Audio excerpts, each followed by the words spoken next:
Hola, buenas tardes. Mi nombre es Cristian Alexis López Nahuat. Actualmente estoy estudiando la licenciatura en Derecho en la Universidad de la UCRO. El día de hoy les vendré hablando sobre unos temas muy interesantes que es lo que abarca en el derecho civil, o mejor conocido como el derecho de las personas. Para iniciar, les vendré hablando sobre el derecho romano, ya que esto es parte fundamental hoy en día sobre las leyes y las normas que tienen todas las personas. Entendemos que el derecho romano le damos el nombre de un conjunto de normas que se rigieron en la vida en la antigua Roma durante los 14 siglos del imperio. En la actualidad, entendemos que el derecho romano es el ordenamiento jurídico que reguló las actividades de los ciudadanos del imperio desde su fundación en el año 753 a.C. hasta su caída en el siglo V después de Cristo, siendo un cuerpo legal vivo que se adaptó para cubrir las necesidades sociales en cada siglo, en cada momento histórico. Los más de 1000 años de legislación y formas de entender la ley abarcan desde el primer código de la antigüedad. Esta misma es la ley de las 12 tablas, hasta la compilación jurídica que realizó el Imperio Justiniano en el siglo VI después de Cristo, conocida como la Corpus Juris Civilis. Para construir el ordenamiento jurídico para el derecho romano se tomó en cuenta la base de la costumbre. Pero además de la costumbre, el derecho romano tenía otras fuentes, como las decisiones que tomaba el Senado,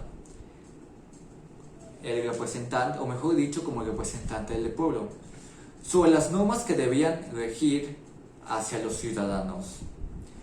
Los pronunciamientos de los magistrados romanos o leyes aprobadas por los ciudadanos en los comicios. A pesar de ser una legislación tan antigua, su influencia en diferentes factores sociales, políticos y económicos han trascendido en el tiempo. Esto se debe a que los romanos supieron elaborar un cuerpo legislativo tan sencillo y tan fácil de usar en los diferentes siglos, que esto es para la regulación de los conflictos que tenían los ciudadanos. Una de las diferencias con la aceptación actual del derecho es que en el antiguo ordenamiento romano no todo ser humano era sujeto del derecho y por lo tanto no reconocía derechos a toda la ciudadanía o a toda la sociedad. Eso quiere decir que en la antigua Roma solamente algunos tenían preferencias para tener derechos y obligaciones. Actualmente todos los ciudadanos, todo ser vivo goza de esos derechos y obligaciones. Ni la caída del Imperio Romano del Occidente a finales del siglo V, ni del Oriente en el siglo XV, supuso la pérdida de vigencia del derecho romano. En México, el primer Código Civil entró en vigor en el año 1932 y el Código de Comercio en 1890. Los textos se han modificado para adaptarse al cambio social, pero la base de algunos preceptos ha permanecido en el tiempo. En la actualidad, el plan de estudios de la licenciatura en Derecho cuenta como una asignatura específica del derecho romano, que al estudiarse al principio de la carrera, como actualmente la mayoría está, ayuda al alumno a comprender mejor las instituciones jurídicas que se desarrollaron en los siglos anteriores. Y esto ayuda mucho para observar las breves actualizaciones que hubo en cada siglo. Esto sirve como un concepto para ayudar a una persona física la capacidad jurídica y de obrar. En el estudio del derecho romano aporta al futuro abogado una visión global de un sistema jurídico y la lógica que lo estructura, razón por la que ha servido de base a lo largo de los siglos para el desarrollo de los cuerpos jurídicos de muchos de los estados actuales. Eso quiere decir que el derecho romano, a nosotros como alumnos ingresados en ese nuevo mundo del derecho, nos ayuda mucho para comprender mejor los antecedentes históricos que sucedieron. Cada actualización, cada siglo que fue actualizando este derecho, es algo fundamental hoy en día. Puede ser que algunas normas, algunos derechos sigan vigentes hoy en día. Hay algunos lugares que mantienen todavía el actual derecho romano, pero actualmente ha sido actualizado conforme a la adaptación social que hay en cada siglo. Hola, buenas tardes. Sí, ¿con quién tengo el gusto? Ok. Sí. Está hablando con el licenciado Cristian. ¿Cuál sería el motivo de su llamada? Ok. Sobre los negocios jurídicos, ¿no? Sí. Bueno, los negocios jurídicos en la actualidad vienen siendo 3 elementos esenciales. El primero sería sobre los elementos esenciales que se rigen en lo válido y la eficaz. La siguiente serían los elementos naturales, que esos vendrían siendo lo que se encuentran contemplados entre las normas, pero que los sujetos pueden o no incluir en el negocio jurídico. Y por último serían los elementos accesorios, que estos son los que son de voluntad propia, la voluntad entre los sujetos que están en este negocio. Bueno, eso sería la condición, el término y el modo. ¿Sí? Un ejemplo tan claro sería la compra-venta, ya sea de un coche, de una casa, lo que sea algo material. En este caso, un ejemplo tan claro sería la compra-venta de un coche. El negocio jurídico cuenta con una declaración de voluntades. Un comprador quiere comprar y un vendedor quiere vender. Así cuenta con un resultado, unos efectos bastante importantes. El vehículo se transfiere a otra persona que desembolsa un capital que va a pagar a manos del antiguo propietario. En este negocio jurídico, el sujeto son el comprador y el vendedor, mientras que el objeto sería el interés del vendedor por vender su coche y obtener una capital deseada, y el del comprador por adquirir un vehículo a un precio considerable. ¿Sí? Por último, se debe de aclarar que dentro de un negocio jurídico se extingue cuando ambas partes obtienen un resultado deseado, o simplemente cuando una de las partes incumple las condiciones del negocio que se ha propuesto antes. Cabe aclarar que para que un negocio jurídico tenga validez, debe partir de algunas de las declaraciones de voluntad y de cumplir con unos elementos esenciales de los ya antes mencionados. Sí. Esto sería solamente todo sobre los negocios jurídicos. pero mayormente los negocios jurídicos es la compra-venta de dichos artículos. Sí. De nada.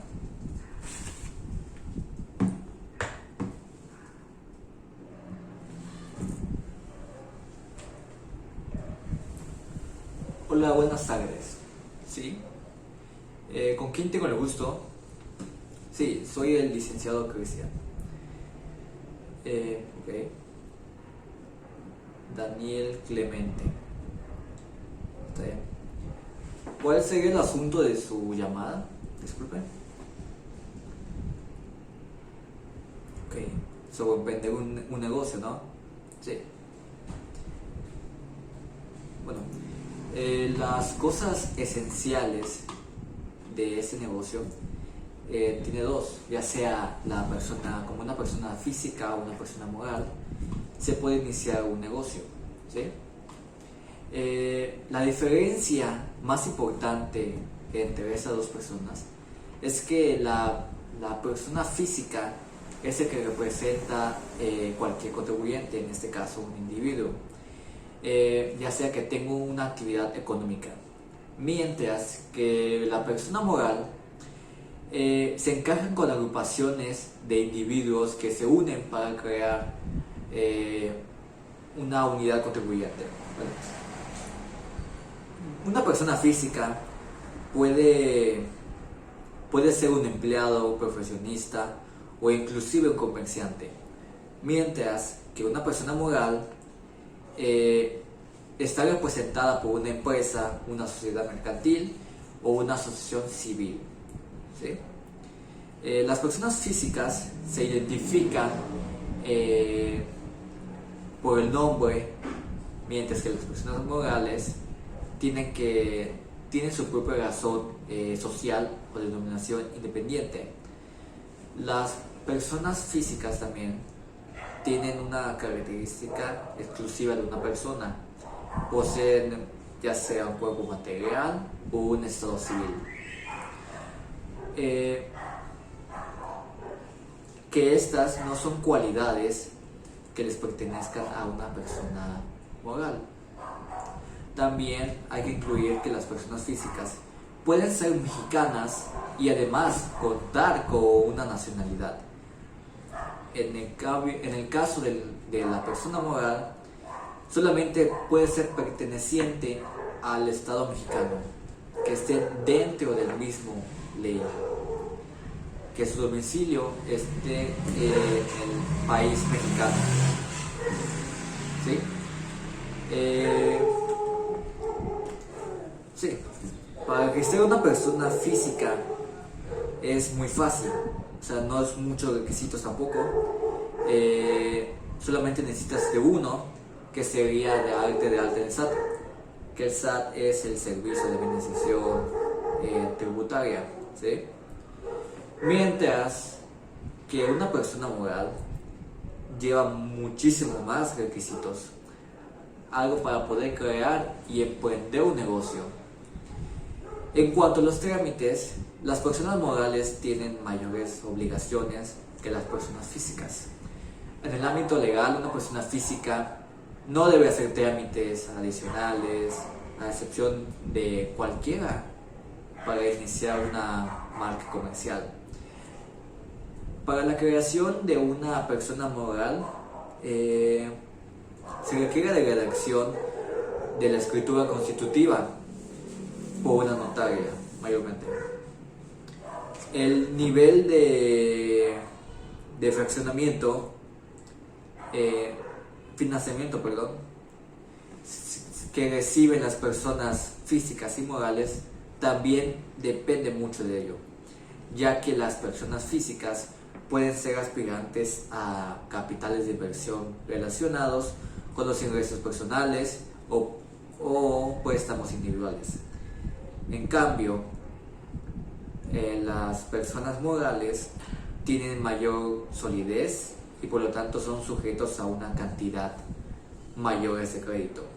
En este caso, las personas morales dependen de un pago específico, En cambio, las personas físicas pueden generar mayores ingresos y mayor ganancias, ¿sí?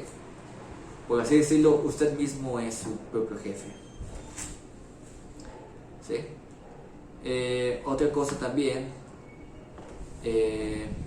aquí en la ley de Quintana Roo, en el Código Civil, está relacionado a esto, en el Código 430 y 431.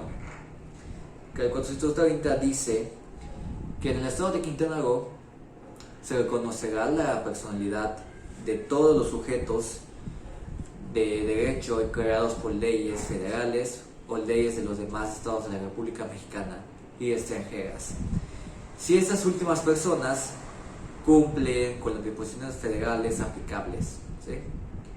Y el 431 dice que las personas morales obran y son obligadas por medio de órganos que los representan, sea por disposición de la ley o conforme a las disposiciones relativas de su escritura constitutiva y de sus estatutos.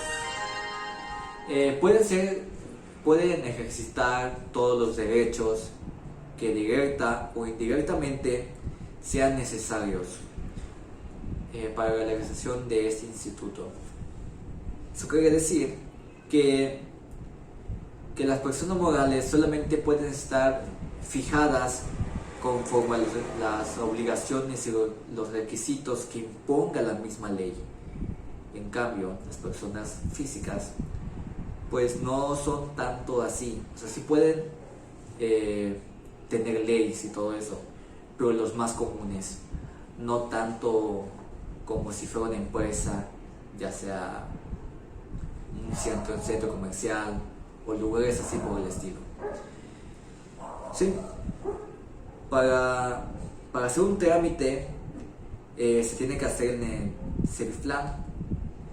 Ahí mismo tiene que hacer su trámite para que para que pueda tramitar una licencia de funcionamiento, ¿vale? La vigencia de esa licencia es anual.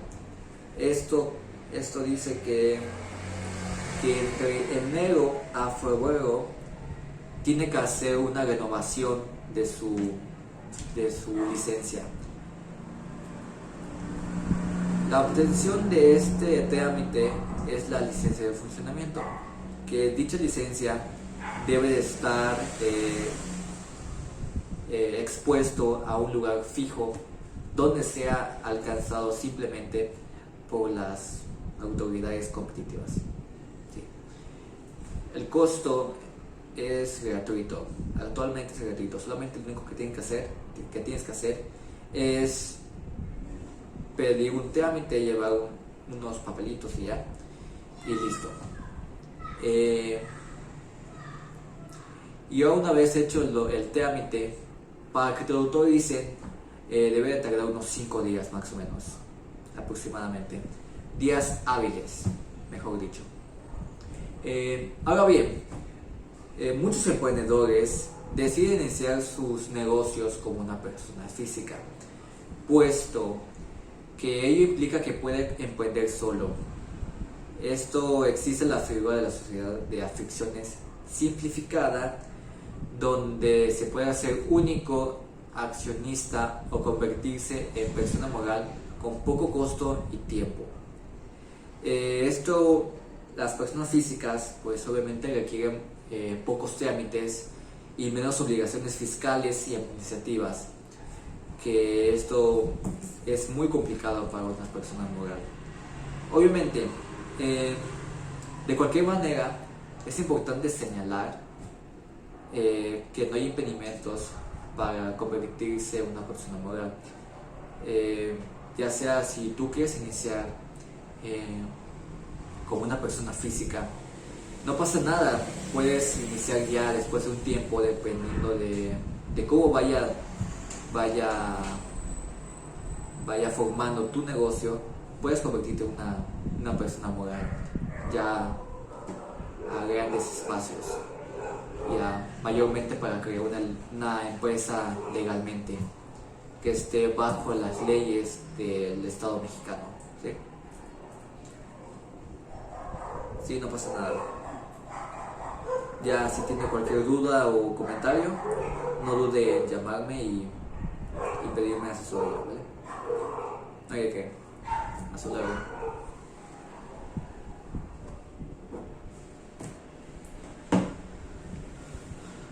Hola, buenas tardes, ¿sí? Habla el licenciado Cristian López. ¿Con quién tengo el gusto? Elizabeth. ¿Sí? ¿Cuál sería el motivo de su llamada? Ok. Quiere contraer matrimonio, pero el registro civil les dijo que no, ya sea porque su nombre es por preferencia sexual y la nacionalidad de su pareja fueron las causas por las cuales no le accedieron ese consentimiento. ¿Sí? Lo que quiere usted es una asesoría para poder contraer matrimonio, ¿no? Ok.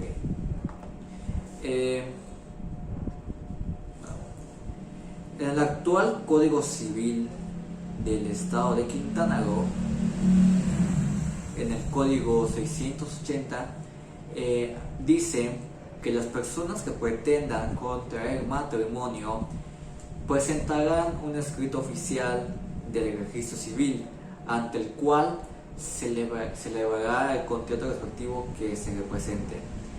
En el 1 sería los nombres, apellidos, edad, ocupación, nacionalidad y domicilio, tanto de los pretendientes como de sus padres, si estos fueron conocidos. Cuando alguno de los pretendientes o los dos hayan sido casados, se expresará también el nombre de la persona con quien se celebró el anterior matrimonio, la causa de su disolución y la fecha de esta. En el punto número 2, que no tiene impedimento legal para casarse y que es voluntad unirse matrimonio.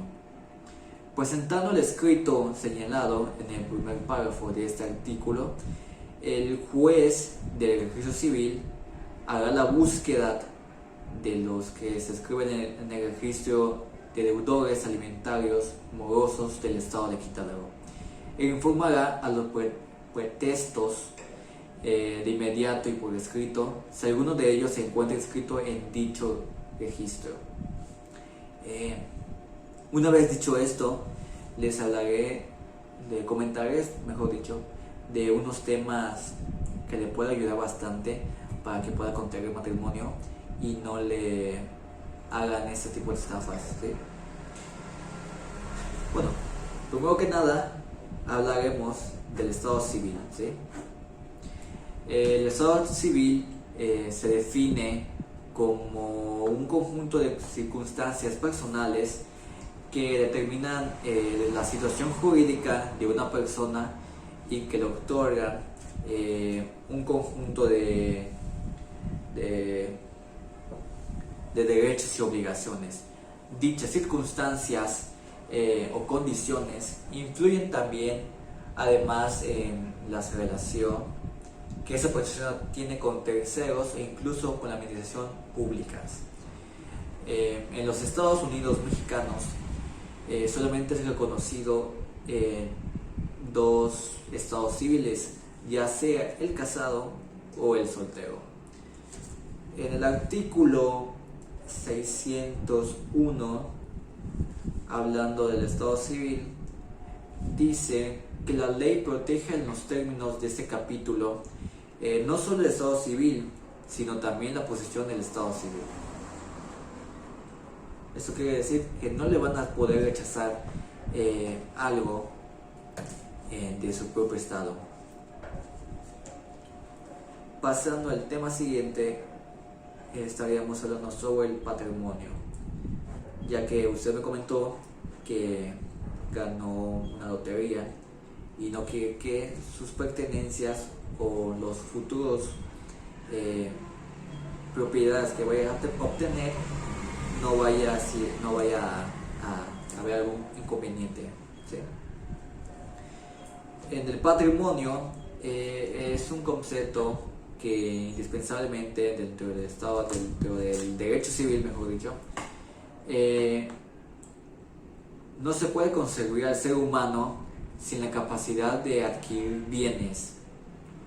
Eso quiere decir que cualquier persona siempre va a tener bienes, tarde o temprano siempre tiene algún bien. En el artículo 599 del Código Civil dice que el deudor responde del cumplimiento de sus obligaciones con todo su patrimonio económico, con excepción de los bienes que conformen a la ley, ya sea inalienables o inembargables. Esto dice que usted puede gozar de los bienes que usted obtenga y en ningún momento se le puede embargar o quitar una pertenencia que esté perteneciente de usted, ya que si eso se hace sería algo injusto y de inmediatamente puede hacer una denuncia porque son bienes que usted mismo ha generado. Así que si quiere generar un bien, ya sea una casa o lo que sea que vaya a ser para el futuro, ninguna autoridad le puede negar este dicho patrimonio, ¿sí? En el siguiente punto sería sobre la nacionalidad, ¿sí? La nacionalidad es un derecho fundamental para cada ser humano. Es el vínculo jurídico esencial entre un individuo y el Estado, en cuál es la virtud de una persona, ya sea miembro de una comunidad política, que un Estado constituye según el derecho interno y el derecho internacional. En el artículo 2 de esta misma ley dice que las leyes del Estado se aplicarán a todos los habitantes de Quintana Roo sin distinción de personas, ya sea cual sea su sexo o su nacionalidad.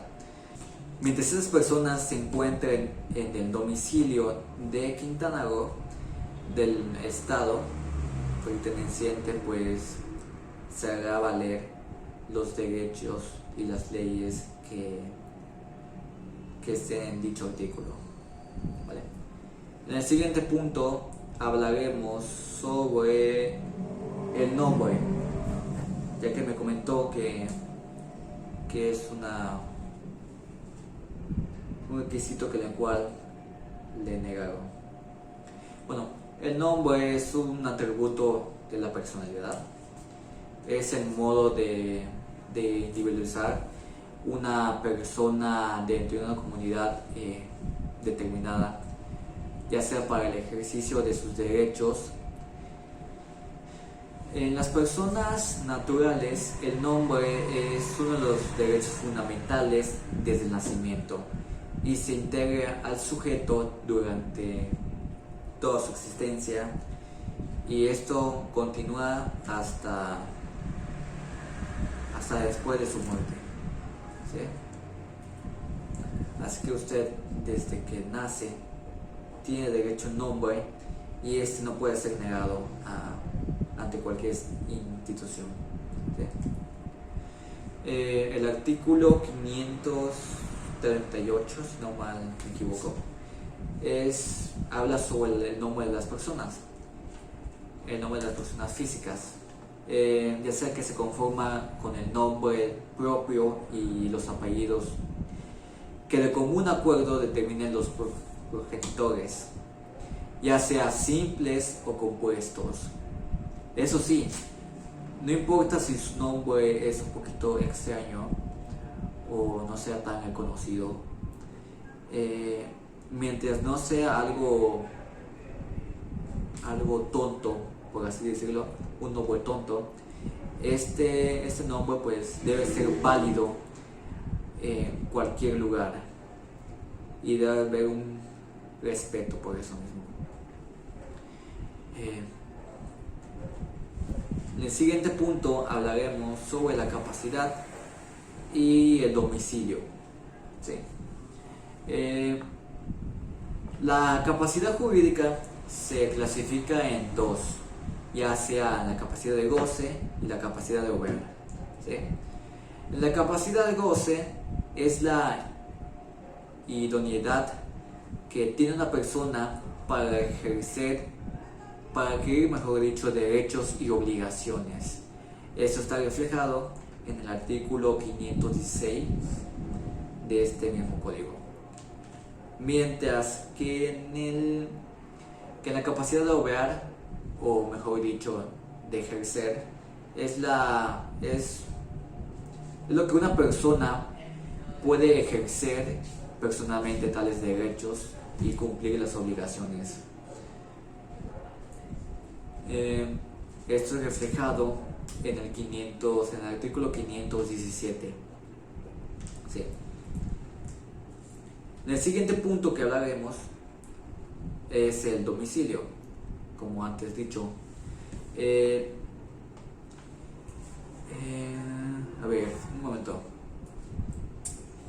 En el artículo 552 del Código Civil del Estado de Quintana Roo dice que el domicilio de una persona física es el lugar donde reside con el propósito de establecer en él, a falta de el lugar que tiene el principal asiento de sus negocios, o a falta de uno y el otro, es el lugar que se halle. Eso quiere decir que usted puede gozar de un domicilio, y usted tiene el derecho a obtener un domicilio donde cual pueda residir. ¿Sí? Otro punto muy importante para poder contraer matrimonio es el derecho de la personalidad, ¿vale? Estos derechos son subjetivos, que se dirige a proteger la integridad personal del ser humano, tanto a su vertiente física, ya sea una vida, integridad, y así, tanto igual como espiritual, su honor, intimidad, imagen e identidad. Esto mismo es señalado en el artículo 430 y dice que el Estado de Quintana Roo se reconocerá la personalidad de todos los sujetos de derecho creados por leyes, que se reconocerá la personalidad ¿sí? Sí, que se reconocerá la personalidad, ya sea en lugares federales o leyes de los demás estados de la República, ya sea dentro de la República Mexicana y extranjeras, si estas últimas personas cumplen con las disposiciones federales aplicables. Eso sí, para que usted la personalidad es un derecho bastante importante para usted y no puede ser negado ante ningún lugar que se encuentre habitado, ya sea que esté de residente en algún estado de la República o algún lugar extranjero. Estas leyes deben ser aplicables y su personalidad no debe ser negada. Sí. El otro punto importante, estaríamos hablando sobre la propiedad y la copropiedad. Viene diciendo que en el derecho toda la persona puede gozar, usar, disfrutar y disponer sus bienes de acuerdo a la ley. Dicho derecho es protegido normalmente por el Estado, por lo que nadie puede ser privado ni molestado en sus bienes, sino en virtud del juicio que cumpla con las formalidades esenciales del procedimiento. Esto es señalado en el artículo 1855 del Código Civil. Usted con toda seguridad puede gozar de la propiedad que usted tiene. Así que las propiedades o lugares que vaya a adquirir lo puede gozar con total libertad, eso sí, sin cometer algún tipo de delito. El estado de copropiedad es cuando una cosa o un derecho patrimonial pertenece ya sea a un individuo o a dos o más personas. En este caso, si usted va a contraer matrimonio con su esposo, con su novio, mejor dicho, eso sería una copropiedad, ya que ambos estarían viviendo en la misma residencia. En el artículo 1964 dice que los copropietarios no tienen un dominio mejor dicho, sobre partes determinadas de la cosa, sino un derecho de propiedad sobre todas y cada una de las partes de la cosa en cierta proporción. Eso quiere decir, si usted le va a contraer matrimonio, esa propiedad que ustedes dos van a vivir prácticamente sería un 50-50. ¿Sí? Ok. Por último, pasos sería sobre los derechos reales. ¿Sí? Un derecho real es el poder jurídico que puede ejercer una persona sobre una cosa, ya sea la regula la propiedad. ¿Sí? Y los derechos y obligaciones concernientes a la propiedad. Este poder, que es el derecho real, puede ser directo inmediatamente o indirecto inmediato. Y puede suponer un aprovechamiento total o parcial, siendo este un derecho oponible a terceros. ¿Sí? El beneficio es un beneficio económico, las posesiones, el usufructo, la ocupación, la transmisión e inclusive las propiedades. O mejor dicho, los derechos reales son todas las cosas que usted puede obtener, ya sea un celular, una tableta, una computadora, una casa, un coche, lo que sea. Eso es un derecho real de suyo. Así que prácticamente es algo que usted consiguió con su propio esfuerzo. Y por último punto, los derechos personales, o mejor dicho créditos, son los que solamente pueden reclamarse de ciertas personas que por un hecho suyo o sola disposición de la ley han contraído obligaciones colectivas. ¿Sí? Ok. Estos derechos personales usted lo puede exigir, esto más o menos como los derechos que usted tiene como persona, los derechos que están en la Constitución, en el Código Civil, los códigos los derechos personales se basan en las cosas que usted puede exigir. ¿Sí? Así que usted con toda libertad puede ir a contraer matrimonio, ya que eso de lo que le están haciendo es algo ilegal, ya que el matrimonio es algo libre. Hoy en día el matrimonio se puede hacer fácilmente y sin ninguna restricción. ¿Sí? Así que usted, representando estos códigos antes mencionados, puede ir a reclamar su matrimonio. Y eso sí, de las propiedades que quiera adquirir en un futuro, de eso no tiene que preocuparse absolutamente nada, ya que ninguna autoridad ni el Estado puede privar eso, ¿sí? Ya que si lo hacen estaría cometiendo un delito. Así que usted con toda tranquilidad puede ir al registro civil para contraer matrimonio y adquirir propiedades en un futuro, ¿sí? Así que si tiene alguna duda más, eso sería todo de mi parte. Y si de cualquier manera no les hacen valer ese dicho requisito, hábleme nuevamente y ahí ya lo hablaremos en la corte, ¿sí? Ok, muchas gracias.